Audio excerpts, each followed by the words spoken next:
কারো শরীরে পা লাগলে হাত দিয়ে সালাম করা কিংবা চুমু খাওয়ার বিধান কি? আমাদের সমাজে এই কালচারটা ব্যাপকভাবে প্রচলিত আছে। ধরেন আপনি বসে আছেন, আমি যাচ্ছি আপনাকে ডিঙ্গিয়ে, তো যাওয়ার সময় আপনার গায়ের সাথে আমার পাটা লেগে গেল, তখন আমরা কি করি? হাত দিয়ে টাচ করে বলি সরি, ঠিক না? ঠিক। বা অনেক সময় হাত দিয়ে অনেকে মুখে চুমু খায়। এই কাজটা জায়েজ আছে কিনা, এটার উত্তর হলো, প্রথমত আমাদের সবাইকে জানতে হবে যে কোনো মানুষকে অপমান করা জায়েজ না না জায়েজ? কোনো মানুষকে অসম্মান করা ইসলামে জায়েজ আছে না জায়েজ? নবী করিম সাল্লাল্লাহু আলাইহি ওয়াসাল্লাম বিদায় হজের ভাষণে বলেছেন, তোমাদের প্রত্যেকের ইজ্জত সম্মানকে হারাম করা হয়েছে, অর্থাৎ এটা নষ্ট করতে পারে না কেউ। হারাম মানে সম্মানিত করা হয়েছে, এটাকে কেউ নষ্ট করার অধিকার নাই। এখন পৃথিবীতে কারোর প্রতি সম্মান প্রদর্শন বা অসম্মান প্রদর্শনের জন্য যে আপনার মানুষের কালচার, মানুষের যে অভ্যাস, মানুষের যে আপনার কি বলে আদত এবং রীতিনীতি, এটা এক একটাতে এক এক রকম। যেমন ধরুন আরাবিয়ানদের মধ্যে এখনো, আপনি সৌদি আরবে যান, মিশরে যান, কাতারে যান, আরাবিয়ানদের মধ্যে একটা কালচার আছে যে কেউ হয়তো ঘুমায় আছে, মনে করেন শুয়ে আছে, তাকে ডাকবে, বা বসে আছে তাকে ডাকবে। তো আমরা যেরকম হাত দিয়ে ডাকি ভাই, তারা কিন্তু অনেকে পাও দিয়ে ডাকে। এটাকে তারা দোষের কিছু মনে করে না, এটা তাদের কালচার, যে তাদের এখানে পাও লাগলে তারা এটাকে অপমান মনে।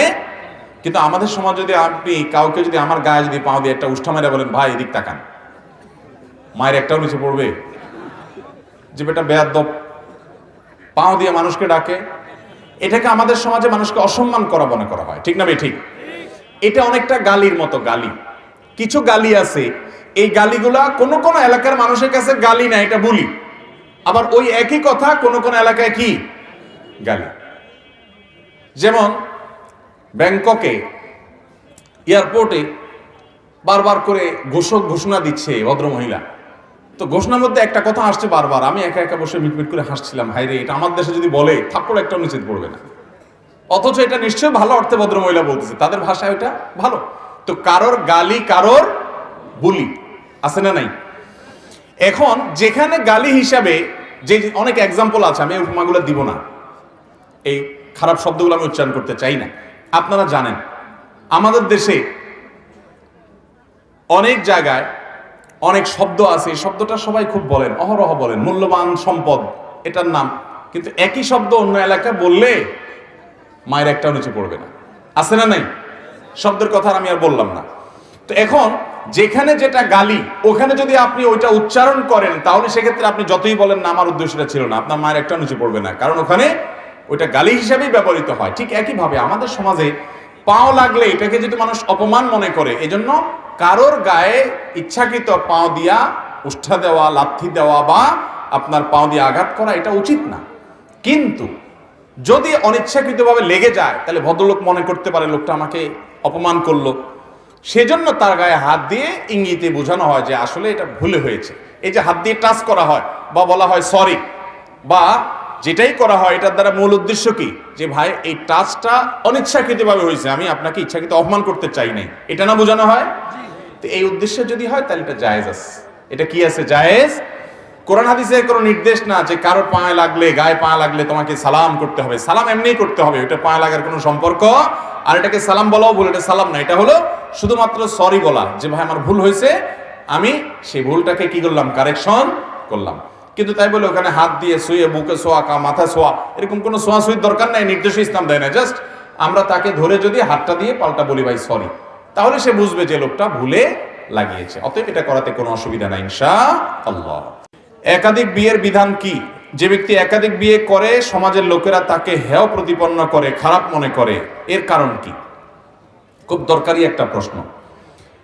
কোন পুরুষ তিনি যদি একের অধিক বিবাহ করতে চান, তার যদি সেরকম শারীরিক এবং আর্থিক সক্ষমতা থাকে, ইসলাম তার জন্য সেটাকে জায়েজ রেখেছে, সেটা কোনো নাজায়েজ বা হারাম বা খারাপ কাজ না। আমাদের অনেক মা বোন আছেন যারা বলে যে ইসলামের সবই ঠিক আছে, কিন্তু যে পুরুষরা একটার বেশি বিয়ে করার সুযোগ রাখছে ইসলামে, আমি এটাকে পছন্দ করি না। এটা যদি কেউ বলে, তাহলে ওই ভদ্র মহিলার সাথে সাথে ইসলাম থেকে খারিজ হয়ে যাবেন, বেঈমান হয়ে যাবেন। মনে রাখবেন, কিছু ভয়াবহ বিষয় আছে কিয়ামতের আগে, এগুলো আমাদের জন্য অনেক বড় ফিতনার বিষয়, এর ভিতরে এটা একটা। আপনারা একটা জিনিস খেয়াল করবেন, বিশেষ করে যারা সিনিয়র আছেন, 40-এর উপরে যাদের বয়স আছে তারা বলতে পারবেন, আর আমাদের বাবাজি যারা অনেক সিনিয়র বয়সী তারা তো আরো ভালো বলতে পারবেন, যে আজ থেকে 30-40-50 বছর আগে এদেশে আমাদের দাদারা নানারা অনেকেই দেখেন, খোঁজ খবর নিলে দেখবেন যে একাধিক বিয়ে তারা করেছেন, দুজন স্ত্রী ছিল, ছিল কি ছিল না? অহরহ ছিল। কিন্তু আজকের সমাজে কোন একজন আলেম, দিনদার মানুষ, ভালো মানুষ, তিনি একাধিক বিয়ে করেছেন এবং উভয় স্ত্রীর হক আদায় করেন। ওই 2 নম্বরে বিয়ে না, অনেক টোকাই রংবাজ অনেক খারাপ লোক আছে, বিয়ে কয়েকটা করে, বউ একটারও খোঁজ খবর নেওয়ার কোনো নাম নাই। আছে না নাই এরকম অনেক দুষ্ট লোক? দেখা যায় যে একটা বিয়ে করেছে, এক জায়গায় রেখে চলে যায়, আরেক জায়গায় আরেকটা করছে, আরেক জায়গায় আরেক জেলায় আরেকটা করছে। এরকম কিছু অমানুষ আছে না নাই? এরকম কিছু অমানুষ আমাদের সমাজে আছে। আবার এরকমও দেখা যায় যে স্ত্রী সবগুলোর সাথেই তার সম্পর্ক আছে, কিন্তু ওই যে নতুন যেটা আছে, ছোট যেটা আছে ওইটার দিকে টান, আর বড়গুলোর খোঁজ খবর নেয় না, বা ভরণ পোষণ দেয় না, বা তাদের হক আদায় করে না, বা ত্রুটি করে। এরকম অনেক অমানুষ আছে। আল্লাহ তাআলা কোরআনে কারিমে বলেছেন, তোমরা যদি একাধিক বিয়ে করলে স্ত্রীদের প্রতি সমতা রক্ষা করতে না পারো, তাহলে একটা করবে, খবরদার, কারণ সমতা রক্ষা করা তোমাদের জন্য ওয়াজিব, আবশ্যক। স্ত্রীদের মধ্যে বৈষম্য করলে সেটা জায়েজ হবে না, গুনাহ হবে। স্ত্রীদেরকে তাদের ভরণ পোষণ দেওয়া, তাদের সাথে বসবাস করা, সংসার করা, এই সবগুলো করার ক্ষেত্রে সমতা বজায় রাখতে হবে। এক জায়গায় একজনের সাথে তুমি মাসকে মাস থাকলে আরেকজনের সাথে 6 মাসও খবর নিলা না, একজনের 1000 টাকা দিলা, জমি জমা ফ্ল্যাট বাড়ি সব দিয়ে দিলা, আরেকজনের খোঁজ খবর, এটা জায়েজ নাই। তাহলে ইসলাম একাধিক বিয়েকে জায়েজ রেখেছে। কিন্তু আপনি অবাক হবেন, এখন এমন একটা সমাজ ব্যবস্থা তৈরি করেছে ইহুদি খ্রিস্টান নিয়ন্ত্রিত মিডিয়াগুলো এবং আমাদের সমাজ এবং পশ্চিমা দুনিয়া আমাদের কাছে এমন ভাবে তুলে ধরেছে একাধিক বিয়েকে, মনে হয় এটা খুব অপরাধ। একটা মানুষ, বিশেষ করে পশ্চিমা দুনিয়াতে, একজন মানুষের 5টা মেয়ের সাথে একটা পুরুষের অবৈধ সম্পর্ক থাকতে পারে, মানে বিবাহ বহির্ভূত সম্পর্ক থাকতে পারে, এটা দোষের কিছু নাই। কিন্তু বিয়ে একাধিক করলে মুসিবত আছে, ঠিক না? ঠিক ভাইরা আমার, এমনকি আমাদের সমাজে এখন দেখেন যে ছেলে মেয়েরা গুনাহে লিপ্ত হচ্ছে, জেনায় লিপ্ত হচ্ছে, অসামাজিক কার্যকলাপ করছে, এটা নিয়ে মাথা ব্যথা নাই, কিন্তু বিয়ে করলে মাথা ব্যথা আছে, ঠিক না? ঠিক। এটা শয়তানি দুনিয়ার চক্রান্তের অংশ। কেন করে জানেন? এটার মূল টার্গেট হলো একটা জায়গা আঘাত করা। সে জায়গাটা কোনটা? মুহাম্মদ সাল্লাল্লাহু আলাইহি সাল্লামের চরিত্রে আঘাত করা। এটা হলো মূল টার্গেট। কিভাবে? মুহাম্মদ সাল্লাল্লাহু আলাইহি সাল্লাম একাধিক বিয়ে করেছেন, এইভাবে যদি একাধিক বিয়েকে, এটাকে যদি খারাপ ভাবে সমাজে, খারাপ হিসেবে সমাজে প্রতিষ্ঠিত করা যায়, তাহলে আজ থেকে 20 বছর 50 বছর পরে আমাদের ছেলে মেয়েরা এসে যখন নবী সাল্লাল্লাহু আলাইহি সাল্লামের জীবনীতে পড়বে তার একাধিক স্ত্রী ছিল, তখন তারা বলবে ছি ছি ছি, এটা কেমন কথা, ঠিক না? ঠিক। তখন তাদের ঈমান দুর্বল হবে। এই যে গোটা পৃথিবীতে এখন প্রসেসিং মিট শুরু হয়েছে, প্রসেসিং মিট সম্পর্কে ধারণা আছে না আমাদের? প্রসেসিং মিট মানে কোনো গরুর গোশত না, কোনো মুরগির গোশত না, এটা মেশিনে তৈরি গোশত। বলা হয় যে এই গোশত, এই খাবার, এগুলোর অনেক ফজিলত আছে। কোনো কোনো ক্ষেত্রে এই জাতীয় খাবারের ক্ষেত্রে বলা হয় যে এটা আসলটার চেয়ে বেশি, এটাতে পুষ্টিগুণ, খাদ্য শক্তি, হানতান। একটা সময় হয়তো পৃথিবী এটা ব্যাপক আকার ধারণ করবে। পশ্চিমা দুনিয়াতে এখন বিভিন্ন জায়গায় প্রসেসিং চাউল, প্রসেসিং মিট, এটা খুব জনপ্রিয় এবং খুব স্বাভাবিক। বলা হচ্ছে এটা অনেক উপকারী। এসবগুলো একটা সময় যখন গোটা পৃথিবীতে এস্টাবলিশড করা যাবে, প্রতিষ্ঠিত করা যাবে, তখন দেখবেন আজ থেকে 100 বছর পরে, 200 বছর পরে হয়তোবা আমাদের পরে যে জেনারেশনে আসবে, তখন কোনো মোরগ জবাই হবে না, কোনো ছাগল জবাই হবে না, কারণ সবাই প্রসেসিং মিটে অভ্যস্ত হয়ে যাবে। দুনিয়াটা সেভাবে তারা প্রস্তুত করছে।